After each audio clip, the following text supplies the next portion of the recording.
bienvenue dans une nouvelle vidéo.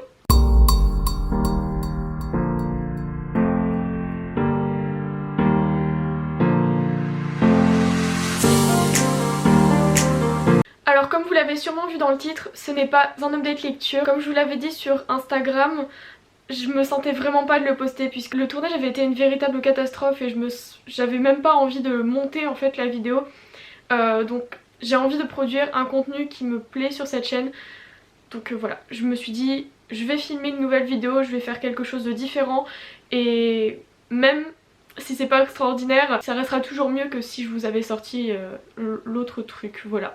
Je vous retrouve pour un book haul. Ça va peut-être sembler un petit peu répétitif si vous avez vu ma vidéo sur ma wishlist de été, puisque en grande partie ce sont les livres dont j'ai parlé. Et en plus je vous avais déjà fait un unboxing sur mon compte Instagram. Je vais vous présenter les mêmes choses. J'espère que ça vous plaira quand même. En tout cas pour ceux qui n'étaient pas encore là ou alors pour ceux qui n'ont rien vu, et ben j'ai craqué. C'est le cas de le dire, j'ai vraiment craqué. C'est le moment, enfin les grandes vacances c'est le moment où j'ai le plus de temps pour lire. Alors ben forcément je me suis bien fait plaisir. Donc j'ai pris beaucoup de suites de sagas puisque ben je dois vraiment continuer mes sagas aussi. Et ben du coup je vais tout vous présenter, voilà. Je vais commencer tout de suite avec les suites de sagas. Donc j'ai commandé l'Élite et la The One, du coup je sais pas ce que c'est la traduction française, mais en tout cas voilà, c'est la suite de la saga La Sélection, donc de Kirakas. J'avais beaucoup aimé le tome 1, d'ailleurs je devais vous en parler dans mon update lecture, même si c'était vraiment ultra cliché tout ça, j'avais quand même beaucoup apprécié ma lecture. Ben, ça m'a vraiment donné envie de continuer. En plus c'est assez court donc je pense les lire assez rapidement. Les deux prochains livres, il s'agit de Cress et Winter, donc les deux derniers tomes du coup de la saga des Chroniques Lunaires. J'avais énormément aimé Scarlet parce que je vous en avais déjà parlé dans la vidéo de la semaine dernière, mais en tout cas Cinder n'avait pas été une grande réussite, c'était vraiment Scarlet qui m'avait donné envie de continuer. Donc ben voilà, j'ai trop hâte puisque déjà Cress c'est le prochain livre que je vais lire et en plus ça raconte l'histoire de Réponse apparemment, vu que du coup c'est des réécritures de contes. Et Réponse c'est vraiment une de mes princesses préférées, j'ai trop hâte. Et en plus on va pas se mentir, regardez ces couvertures, elles sont trop belles et je trouve qu'elles sont tellement plus représentatives de la saga. Je suis vraiment super contente d'avoir cette édition là dans mes bibliothèques. Je continue avec un livre que tout le monde connaît, un livre qui fait partie d'une saga plutôt que tout le monde connaît et que beaucoup adorent. Il s'agit de du coup Everblaze, le troisième tome de la saga de Keeper of the Lost Cities, donc Gardien des Cités Perdues. J'avais mis énormément de temps à lire le tome 2 puisque j'avais mis un an entre du coup le 1 et le 2, j'avais mis un an. Et ben maintenant que j'ai eu le tome 2, j'ai trop envie de continuer. Je pense qu'il va être assez rapidement lu puisque même s'il est gros ça reste quand même très fluide et donc en plus vu que c'est addictif ça se lit très vite. Je suis vraiment super contente de l'avoir. Le livre dont je vais maintenant vous parler c'est pas un livre super connu, donc c'est encore une fois une suite de saga, mais il s'agit de The Deck of Omens de Christine Lynn Herman. Il s'agit du deuxième tome de The Devouring Grey. C'est vraiment une saga qui, comme je vous l'ai dit, n'est pas très connue, mais en plus elle a eu beaucoup d'avis mitigés de la part de ceux qui l'ont lu. Et c'est ça en particulier qui m'avait donné envie de le lire. Et en plus j'avais vu sur le compte de Quartier du Livre qu'il avait adoré, donc forcément je l'avais commandé, je l'avais acheté.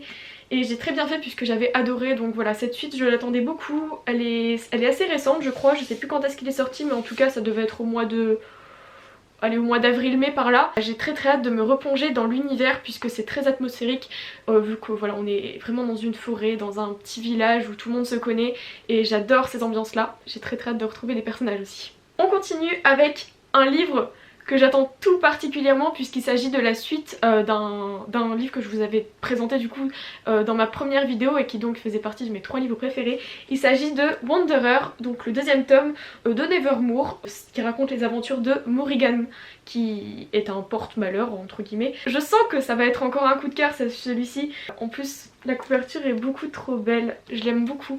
Je trouve ça tellement original et donc voilà, encore une fois j'ai très hâte de me replonger dans l'univers puisque c'est magique, ça donne plein d'étoiles dans les yeux. Je vais pas dire grand chose d'autre à part que j'ai trop envie de le lire et que d'ailleurs je pense qu'il va faire partie de mes prochaines lectures. Alors dernier livre qui fait partie voilà, de la sélection suite de saga, Il s'agit de Aurora Burning de Amy Kaufman et Jay Christophe. Du coup c'est le deuxième tome de Aurora Rising. Normalement je devais vous en parler dans ma vidéo update lecture, mais ça ne s'est pas fait.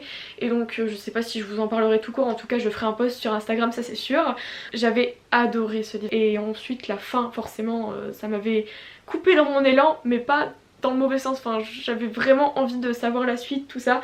Et donc j'ai pas attendu ni une ni deux, j'ai commandé le tome 2 et apparemment il est pire que le tome 1. Je sens que je vais en prendre un gros coup, mais en même temps je vais l'adorer, donc voilà. Il est maintenant temps de passer donc du coup au début de saga, parce que je ne peux jamais m'empêcher de commencer des sagas, et aussi aux livres qui je pense sont des one shot. En tout cas je l'espère, parce que commencer des sagas c'est bien, mais après faut les continuer et c'est pas toujours facile, surtout quand on s'appelle les Naïcs. Je vais commencer par un dont je suis sûre qu'il est unique, enfin qu'il n'y a pas de suite en tout cas. Il s'agit de The Song of Achilles de Madeline Miller. Là celui-ci je vous en avais parlé dans ma vidéo wishlist de l'été. Je l'ai pris dans cette édition là, je vous l'avais pas montré comme ça dans la vidéo, puisque je vous avais montré la version hardback ou je sais pas trop quoi avec une sorte de plastron. Mais j'aimais beaucoup celle-ci, en plus elle était moins chère. Que demande le peuple. J'ai trop hâte de lire, donc c'est une réécriture de l'Iliade, donc on suit le personnage de Achille et le personnage de Patrocle à travers du coup leurs aventures dans la guerre de Troie et à travers leur amitié, enfin ça raconte l'histoire de leur amitié et de leur amour, tout ça. On m'en a extrêmement bien parlé, franchement, tout le monde me dit, enfin j'avais entendu vraiment un seul avis mitigé sur ce livre, j'ai de très grosses attentes. J'espère ne pas être déçue. Je continue dans la lignée des réécritures avec To Kill a Kingdom, écrit par Alexandra Christo. Ce livre est une réécriture du conte de la petite sirène, sauf que petite particularité, cette sirène arrache le cœur des princes au lieu de les épouser, voilà. Maintenant vous connaissez ma passion pour tout ce qui est un peu gore et un petit peu macabre. Voilà, j'ai très hâte de lire, et en plus j'avais eu une grosse surprise parce que je pensais qu'il était beaucoup plus gros en fait. Et finalement il fait seulement 340 pages, enfin ça va, ça reste très raisonnable. Je vais le lire assez vite je pense. Voilà, je sais pas quoi dire d'autre, j'ai très hâte. Il a l'air trop cool, et en plus la couverture encore une fois, fais le focus. Elle est trop belle. Donc là celui-ci je sais pas vraiment si c'est un début de saga ou pas. Je pense pas avoir vu qu'il y avait une suite de prévue. Donc il s'agit de Bonquire's Moon de Catherine Purdy. Dans ce livre nous sommes plongés dans le monde dans un monde qui est peuplé de Bonquires en tout cas. Ce sont comme des anges de la mort, et ils sont là pour emmener soit les âmes au paradis soit en enfer. On suit le personnage d'Ailes qui elle est une Bonquires, et donc il va y avoir une rencontre avec ce personnage là qui... je sais plus comment il s'appelle, Bastien, il s'appelle Bastien, et qui donc lui a une énorme rancœur envers ses Bonquires puisqu'ils ont tué son père. Et si j'ai eu envie de lire ce livre, c'est tout simplement parce que j'avais envie de voir comment était structuré ce monde avec les Bonquires, tout ça. C'est vraiment quelque chose qui m'intéresse beaucoup. J'espère vraiment qu'il va réussir à se démarquer, et voilà, j'ai très hâte de voir ce que ça va donner. Donc là j'entame les débuts de saga. Donc celui-ci ça faisait pas partie de ma commande, je l'avais acheté la semaine dernière. Parce que je savais pas quand est-ce que les livres allaient arriver, donc je voulais vraiment avoir une lecture sous la main si jamais il n'arrivait pas. Il s'agit de La Ville sans vent de Éléonore de Villepoix. C'est un livre dont j'avais entendu parler sur la chaîne et aussi sur le compte de Chloé, donc les lectures de Chloé, et elle en parlait tellement bien que je n'ai pas pu résister. Et d'ailleurs j'ai très bien fait de ne pas résister puisque c'était une très bonne lecture.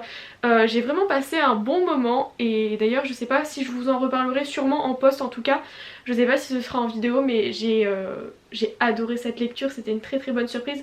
Au départ j'avais un petit peu peur, je vous avoue, parce que je sais pas, j'avais peur que ça fasse très jeunesse, mais finalement pas du tout, j'étais très prise dans l'histoire, et voilà, je vais le répéter, mais j'ai tout simplement adoré.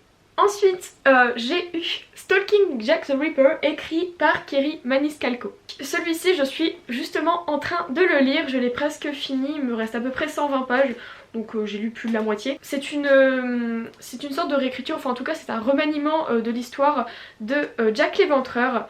Et ce que je peux vous en dire, je vais vous faire une sorte de petite update lecture, voilà, un petit update lecture sauvage. j'adore, c'est trop bien. Je sais que ça va être un coup de cœur, en fait je l'ai pas fini, j'en suis un peu plus de la moitié, mais je sais que ça va être un coup de cœur intersidéral. L'ambiance est extrêmement pesante, c'est tout ce que j'aime. Il y a beaucoup de détails morbides, on va pas se mentir. Si vous avez l'estomac fragile, si vous avez le cœur fragile, ne le lisez pas. Si vous êtes facilement choqué, ne le lisez pas. Les détails sont là. Et en plus il y a certaines photos, ça aussi ça a été une bonne surprise. Voilà pour vous prouver que ce livre est assez dérangeant, mais j'adore. Il y a aussi des sujets très importants qui sont abordés, comme du coup la place de la femme dans la société qui est patriarcale au 19e siècle.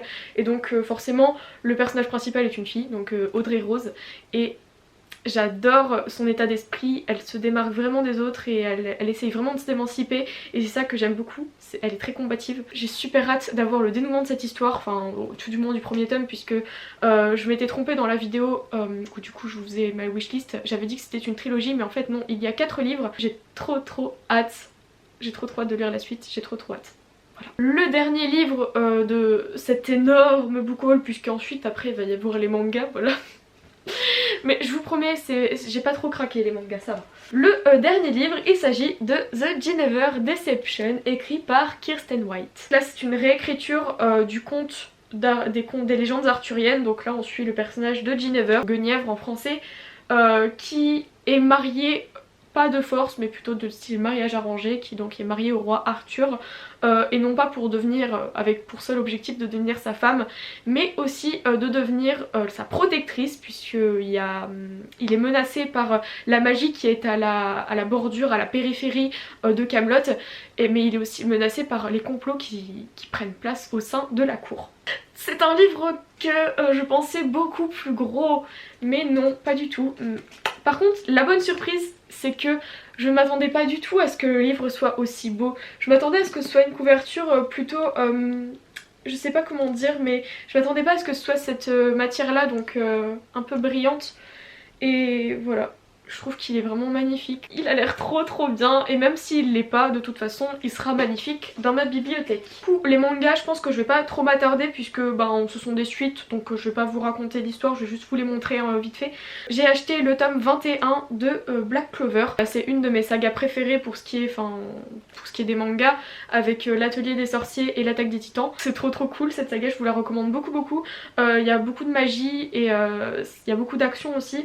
Les personnages sont grave cool. D'ailleurs, pour ceux qui connaissent, moi je vais vous dire mon personnage préféré, c'est Noël. Je suis particulièrement fan d'elle, j'adore son comportement un petit peu hautain, tout ça, mais à côté de ça, elle est tellement gentille, enfin bref, je l'aime trop. J'ai trop hâte de lire la suite de leurs aventures.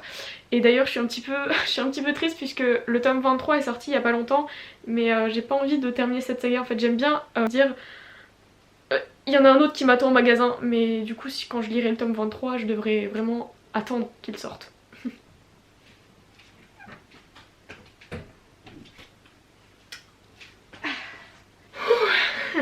Les derniers mangas que je voulais vous présenter, ils ne sont pas à moi, ils sont à ma soeur, parce que de base je devais les acheter moi-même, mais comme vous vous en doutez, le budget livre est limité à présent.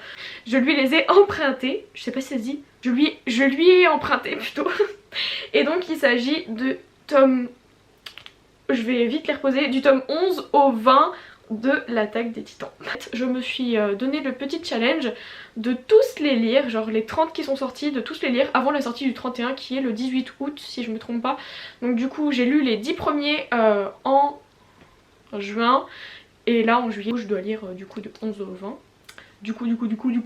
Voilà, c'était tout pour ce book haul de la mort. Je sais vraiment pas si je vous fais, vous savez, le truc où je les porte tous, parce que si je les fais tomber, je vais avoir extrêmement le seum. Déjà qu'en plus, Book Depository, là ils m'ont fait un cadeau extraordinaire, ils en ont abîmé aucun. Je sais pas si je supporterai de les abîmer moi-même. Je vais essayer pour faire la miniature. Si vous avez vu la miniature, vous saurez si j'ai réussi. Mais bon. Voilà, c'était tout pour cette vidéo, c'était tout pour ce craquage. J'espère que ça vous a plu quand même de regarder, voilà, de regarder tout ça, même si vous l'aviez peut-être déjà vu. Donc j'ai plus qu'à vous souhaiter de très bonnes lectures et à vous dire à bientôt pour une prochaine vidéo qui, je l'espère, sera un update lecture.